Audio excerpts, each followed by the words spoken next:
I have a problem when I bought this trailer here, and it caused me to do something illegal. So on day 4, what we're gonna do, we're gonna diagnose, we're gonna figure out what's going on with it, and hopefully keep me from getting into trouble with the law. So when I purchased it, we connected it to the ball joint, we connected it to the trailer lights. However, no lights on the trailer were coming on whatsoever. So after checking that plug for power, I was getting absolutely nothing. So I did what any unresponsible person would do, trying to save time and money. I drove it home and broke the law anyways. All right, so we've got no power to the rear. The first thing to check is your fuse box here. Now this Toyota Tundra here, I have multiple fuses for the towing. I got this 30 amp, this 30 amp, and then this 30 amp. The best way to check that is using a multimeter, using the continuity setting here. I'm gonna take one end of it, place it on those little metal connectors on top, and any reading on your multimeter is a good continuity. Now usually they'll have a little beep. My beep is bad. All right, so all my fuses are good. I also got a couple relays. I've actually already checked those relays. The relays are good.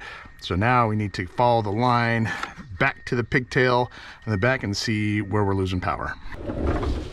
So the next thing we're gonna check is here where we're connecting into the pigtail. We're gonna check these wires. I've already got them unplugged here. Best way to do that is with a little 12-volt tester. I got it grounded right here. And what we're gonna do, we're gonna take our 12-volt tester. It should beep and light up as we're testing each plug if we got power to it. All right, so we got power there. I think those are, all right, we got power here.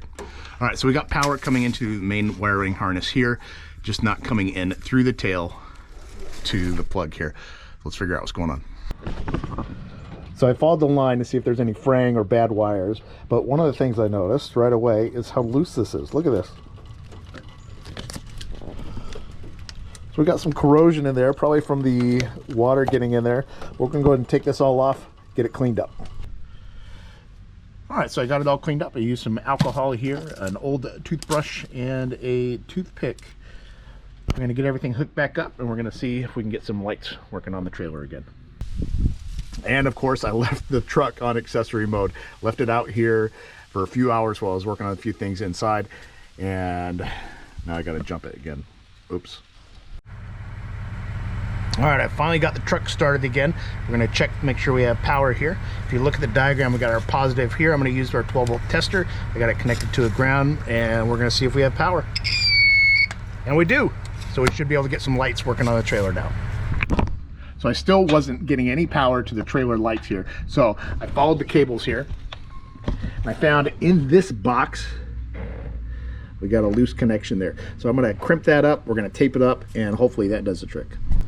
And boom, we have our lights. So whether you're trying to build a mobile mushroom farm like me, or you're trying to troubleshoot your own trailer, hopefully you found this video useful, and I'd love to hear your random stories of finding a problem and figuring it out.